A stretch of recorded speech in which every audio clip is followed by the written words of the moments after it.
Welcome to bachelors kitchen. இன்னைக்கு என்ன recipe அப்படின்னு பார்த்தீங்கன்னா, சிம்பிளான ஒரு பிரேக்ஃபாஸ்ட் அண்ட் டின்னர் ரெசிபி தாங்க செய்ய போகிறோம். செய்கிறது ரொம்பவே ஈஸி. 10 நிமிஷத்தில் சட்டுன்னு செஞ்சிடலாம். ரவையை வச்சு இன்னைக்கு நம்ம சிம்பிளான ஒரு உப்புமா தாங்க செய்ய போகிறோம். ரவை உப்புமானாலே நிறைய பேர் விரும்பி சாப்பிட மாட்டாங்க. ஆனால் நீங்கள் இந்த மாதிரி செஞ்சு பாருங்கள். டேஸ்ட்டும் ரொம்ப அருமையாக இருக்கும். எல்லாருமே விரும்பி சாப்பிடுவாங்க. 10 நிமிஷத்தில் சட்டுன்னு ஒரு ரவை உப்புமாவோட தேங்காய் சட்னி சிம்பிளாக அரைச்சி நம்ம சாப்பிட்டோம்னாக்கா ரொம்பவே டேஸ்ட் அருமையாக இருக்குங்க. வாங்க அதற்கு தேவையான பொருட்கள் என்னென்னு பார்க்கலாம். ரவை 1.5 கப்,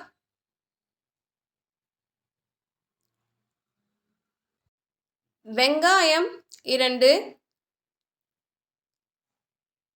நல்லா பொடிசாக நறுக்கி எடுத்து வச்சுருக்கேன். தக்காளி 1, தக்காளியையும் நல்லா பொடிசாக நறுக்கி எடுத்து வச்சுருக்கேன். கடுகு 1/2 டீஸ்பூன், சீரகம் 1 டீஸ்பூன், பருப்பு 1 டேபிள் ஸ்பூன், கருவேப்பிலை சிறிது, வரமிளகாய் 1. நான் இன்றைக்கி வரமிளகாய் சேர்க்குறேங்க. உங்கள்கிட்ட பச்சை மிளகாய் இருந்தாலும் சேர்த்துக்கோங்க. வரமிளகாயும் பச்சை மிளகாயும் உங்களோட காரத்திற்கேற்ப நீங்கள் பார்த்து சேர்த்துக்கோங்க. உப்பு தேவையான அளவு, எண்ணெய் தேவையான அளவு.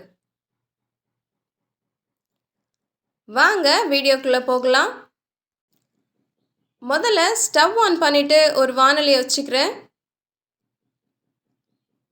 2 டேபிள் ஸ்பூன் எண்ணெய் சேர்த்துக்கிறேங்க. எண்ணெய் கொஞ்சம் தாராளமாக இருந்துச்சுன்னா தான் நம்ம செய்யும் போது உப்புமா நல்லா உதிரி உதிரியாக வரும் நமக்கு.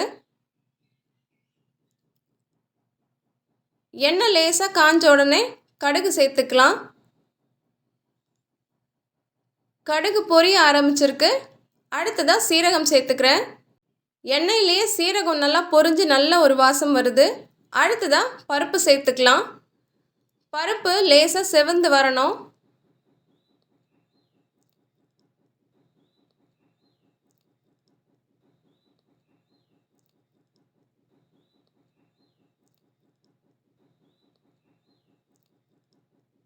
அடுத்ததாக கருவேப்பிலை சேர்த்துக்கலாம்.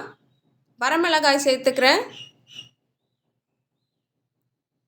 ஒரு தடவை நல்லா கலந்து விட்டுட்டு பொடிசாக நறுக்கி எடுத்து வச்சுருக்கக்கூடிய 2 வெங்காயத்தை சேர்த்துக்கலாம். வெங்காயம் முழுமையாக வதங்கக்கூடாது. கண்ணாடி பதம் வந்துச்சுனாலே போதுமானது. வெங்காயம் நல்லா வதங்கட்டும். இந்த மீன் டைமில் பக்கத்தில் இன்னொரு ஸ்டவ் ஆன் பண்ணிவிட்டு ஒரு பாத்திரம் வச்சுக்கிறேன். 2.5 கிளாஸ் தண்ணி சேர்த்துக்கிறேன். 2.5 கிளாஸ் தண்ணி சேர்த்துட்டு நல்லா கொதிச்சு வரட்டோங்க. இப்போ நமக்கு வெங்காயமும் நல்லா கண்ணாடி பதம் வந்துருச்சு. அடுத்ததாக ஒரு மீடியம் சைஸ் தக்காளியை பொடிசாக நறுக்கி எடுத்து வச்சுருக்கேன். அதையும் சேர்த்துக்கிறேன். சேர்த்துட்டு நல்லா வதக்கிக்கலாம். தேவையான அளவு உப்பையும் சேர்த்துக்கலாம். இப்போ தண்ணி நல்லா கொதிச்சுட்ருக்கு பாருங்கள். இப்போ இந்த ஸ்டவ் ஆஃப் பண்ணிவிட்டு தண்ணி ரெடியாக இருக்குது. அடுத்ததாக வெங்காயமும் தக்காளியும் நல்லா வதங்கிருச்சு. நம்ம எடுத்து வச்சுருக்கக்கூடிய 1.5 கப் ரவையை இதனோடவே சேர்த்து நல்லா கலந்து விட்டுக்கலாம். அடுப்பு இன்னும் சிம்மில் தாங்க இருக்குது.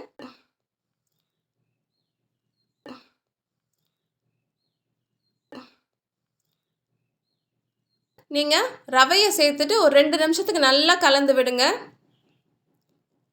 நல்லா ஒன்று போல் வருது பாருங்கள். இப்போ நம்ம சூடாக இருக்கக்கூடிய அந்த தண்ணீரை கொஞ்சம் கொஞ்சமாக சேர்க்கணுங்க. ஒரே அடியாக சேர்த்துறாதீங்க. கொஞ்சம் கொஞ்சமாக சேர்த்து நல்லா கலந்து விடுங்க.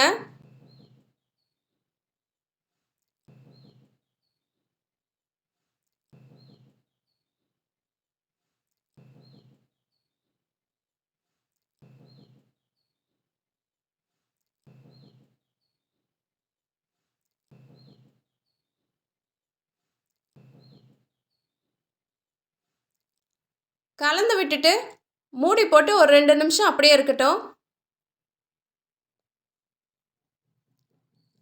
அவ்வளோதாங்க, நம்மளோட சிம்பிளான ரவா உப்புமா தயாராகிருச்சு.